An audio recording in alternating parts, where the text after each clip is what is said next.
You know that feeling, right? That rising tide of pressure from our daily lives. And when it hits, the advice is almost always the same. Go get some exercise. But that leaves us with a choice. Do we go for a modern, conventional workout, or maybe something a little more ancient and holistic? Today, we're going to dive right into that very question. Does all movement really have the same effect? Or could the way we move actually change the way we feel? Let's gently explore this together. Before we get to the data, let's just make sure we're all on the same page. For anyone who might not be familiar with it, what exactly is Suryanamaskar? Well, the name itself literally translates to salutation to the sun. And it isn't just one static pose. It's actually a continuous, flowing sequence of 12 different postures, or asanas.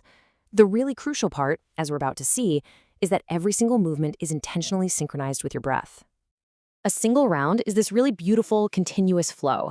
You start with a standing salutation, you fold into a forward bend, lunge back, move into a mountain-like pose, lower your body down, and then rise up into a gentle back bend. Then, the whole sequence is gracefully reversed to bring you right back to the start. It's really designed to be this rhythmic, holistic experience. We'll explore 3 different studies that put Suryanamaskar to the test, comparing it to doing nothing at all, a standard treadmill walk, and even a full-on jogging and stretching routine. So, first things first, let's establish a baseline. What happens when a group of stressed-out students practices Suryanamaskar compared to, well, doing nothing? A 2015 study by Godse and his colleagues wanted to find out exactly that. This particular study focused on college students in Pune, India, who were already reporting high levels of stress. A group that could really use some relief. Here's how they set it up.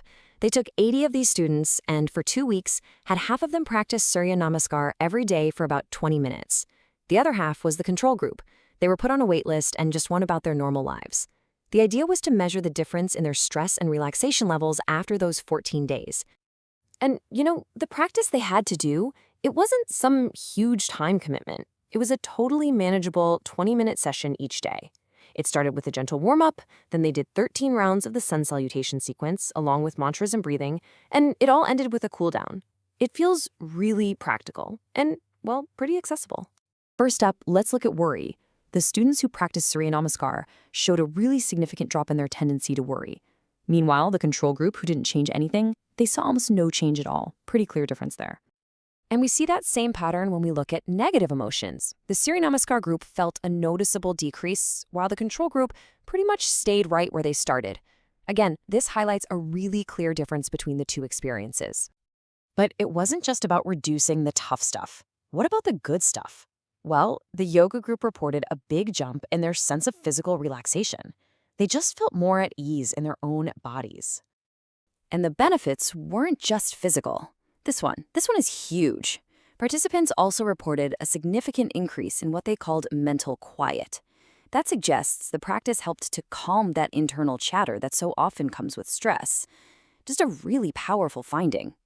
Okay, so it's better than nothing, but how does it compare to something like a classic cardio workout? A more recent study from 2022 by Yoshi and colleagues gives us a really interesting direct comparison with treadmill walking. For this one, the researchers looked at medical professionals. And this is a great group to study because we know they often have incredibly high-pressure jobs. So which activity would be more effective for their stress? So for 4 weeks, 30 participants were split into 2 groups. Group 1 did 30 minutes of treadmill walking 5 days a week. Group 2 did 30 minutes of Suryanamaskar for the same amount of time.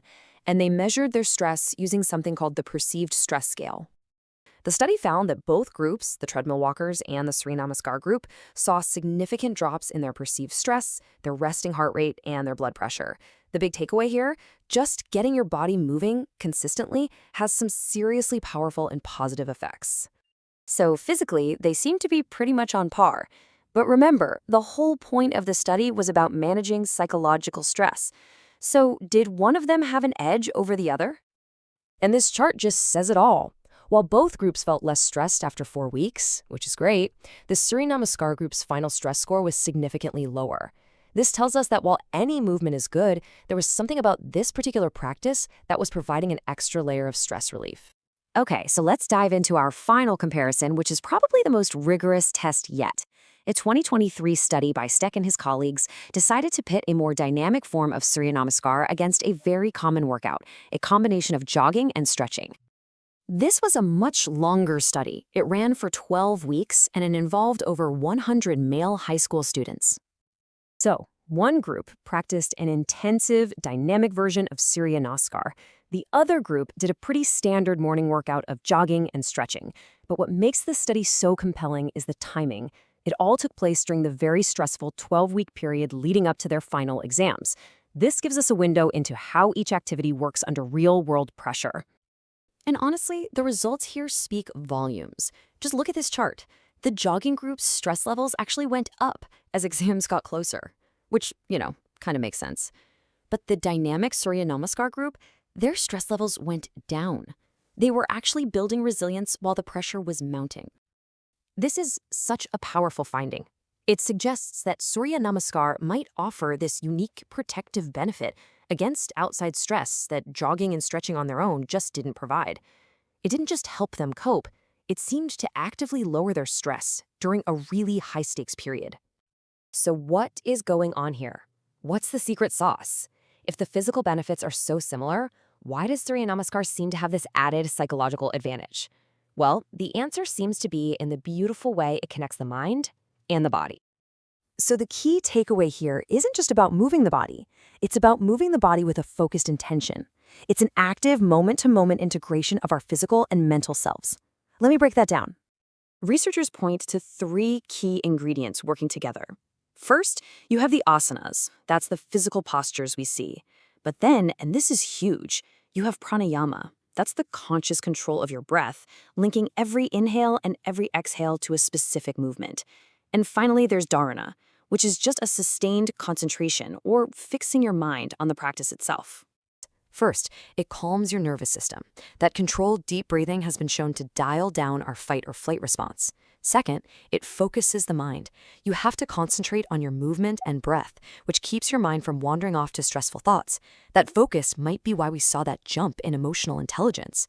And third, it releases physical tension. The whole sequence stretches and strengthens your body, and we all know that mental and physical tension are totally linked.